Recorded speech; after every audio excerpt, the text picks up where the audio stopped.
team? What's going on?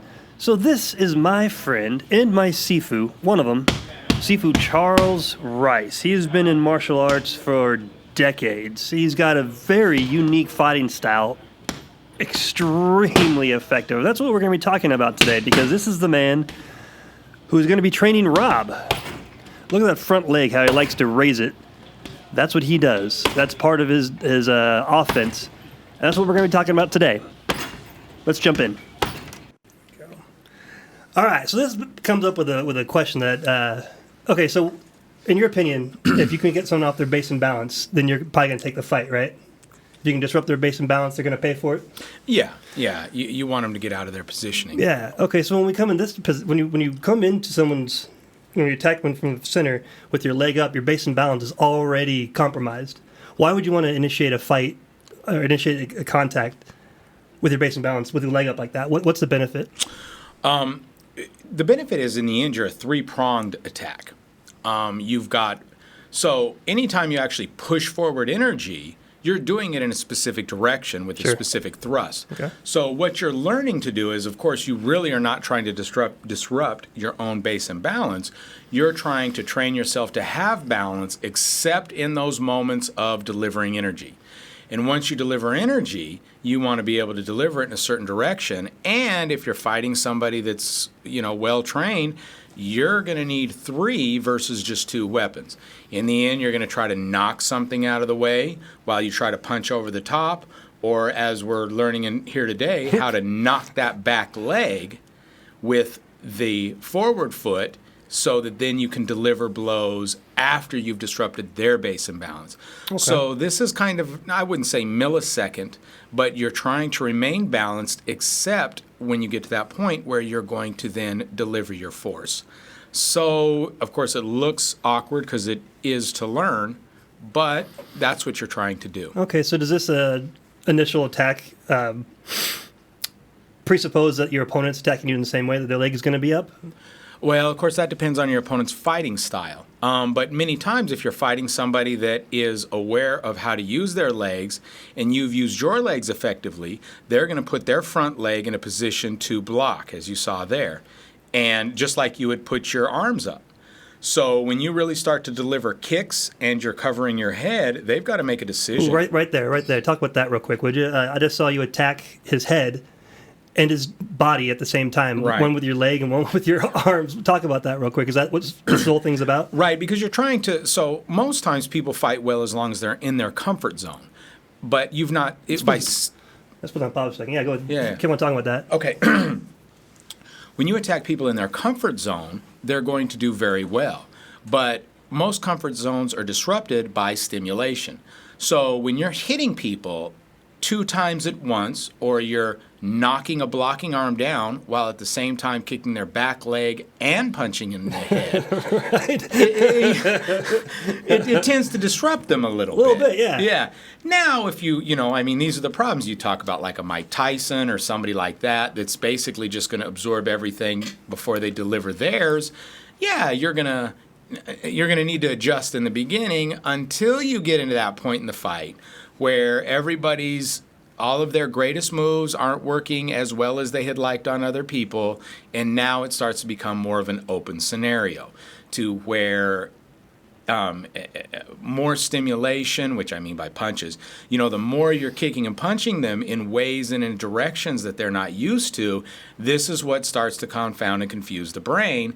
Then you see the hands drop, then you see the opening, and then you go from this 3-prong whack-a-tack-a-tacka to maybe 2 feet are on the ground, one is covering your chin, and you're delivering that overhand that's really going to put somebody to sleep.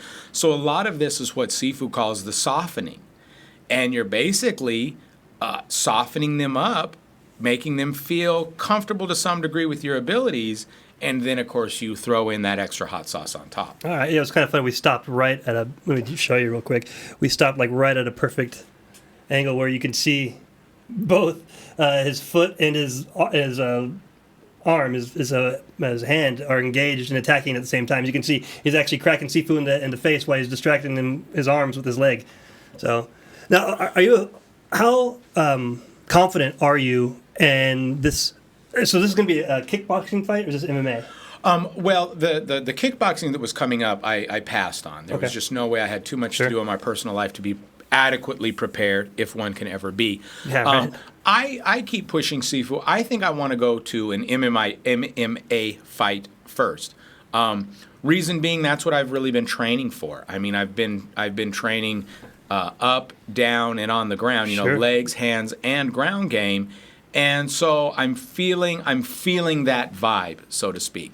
So to try to turn around and then go into a scenario where attacks or techniques are limited, I feel like I'm going to pull the Conor McGregor against the Mayweather. Yeah, you don't want that. You don't want that, No. where it's like, oh, I wish I would have just focused on one thing my entire career, because this one thing that other guy does, he's been focusing on his entire career, and he's pretty good at it. Yeah, right. All right, let's get back into the video. Yeah, what I see here is you using a lot of your ranges. You got your kicking range and your punching range, and then you come in for elbows or knees if you were going to throw them, which you obviously don't do it because he's you don't want to elbow Sifu in the head. He's my Sifu. Yeah, right. Well, I do. I just don't. Sometimes I really do. Yeah, sometimes more than others. And then it's always hard when you're trying to learn a technique, because your coordinations don't match. It's trying to run like a Mac with an HP. You've kind of really got to sit there and figure out what works for you. I have no idea what you're talking about. What works for you, what directions.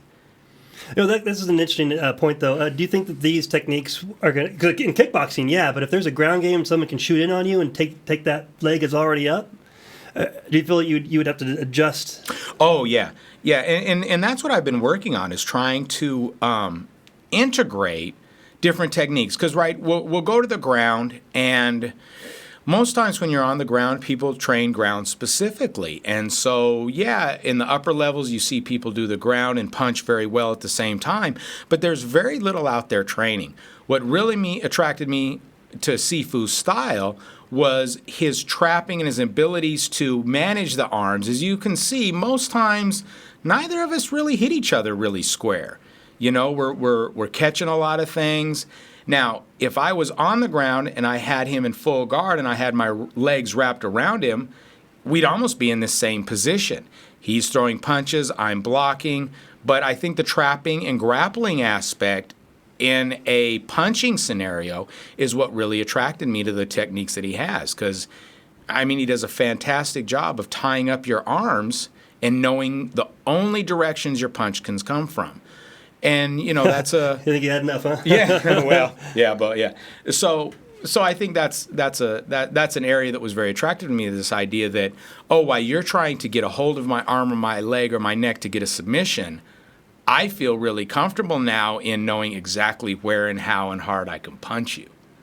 Fair enough. So it's kind of it's hard to get a submission. It's hard to get these things when someone is effectively punching back at you. Yeah, no shit. Right? Now that's really not to say that we don't need that.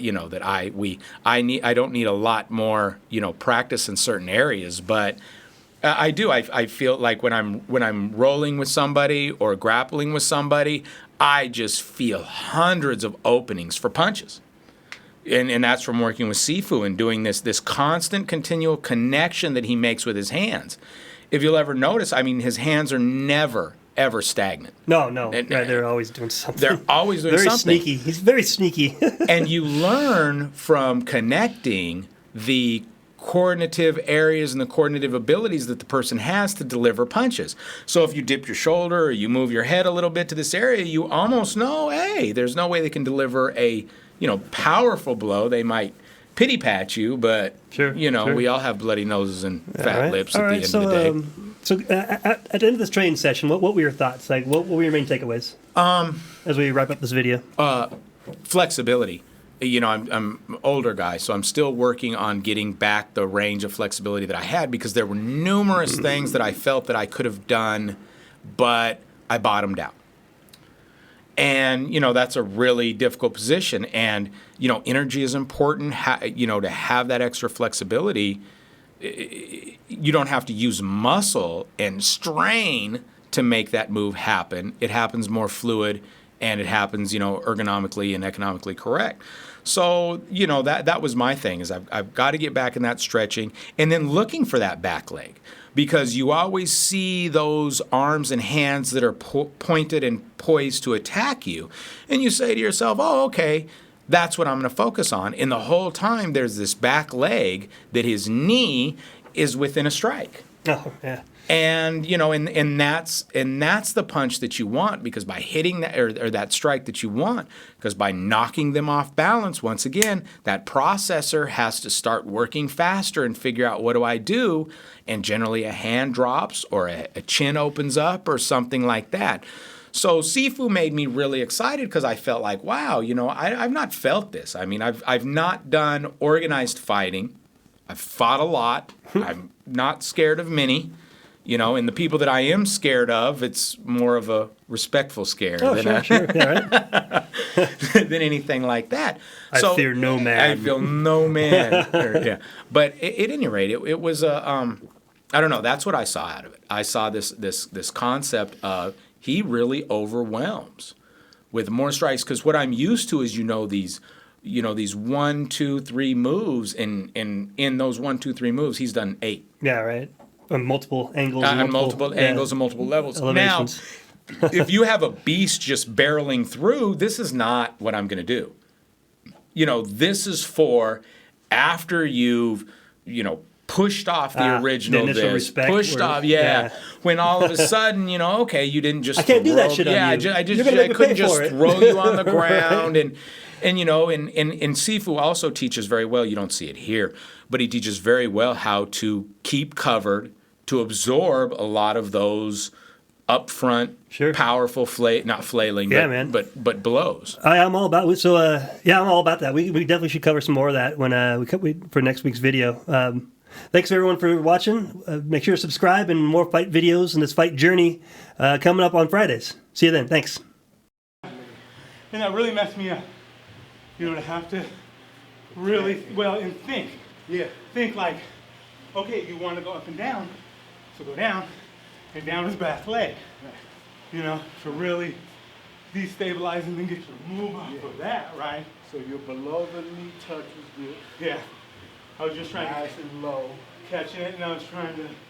Now you see, I couldn't do any type of a kick punch combo. I couldn't even think about it.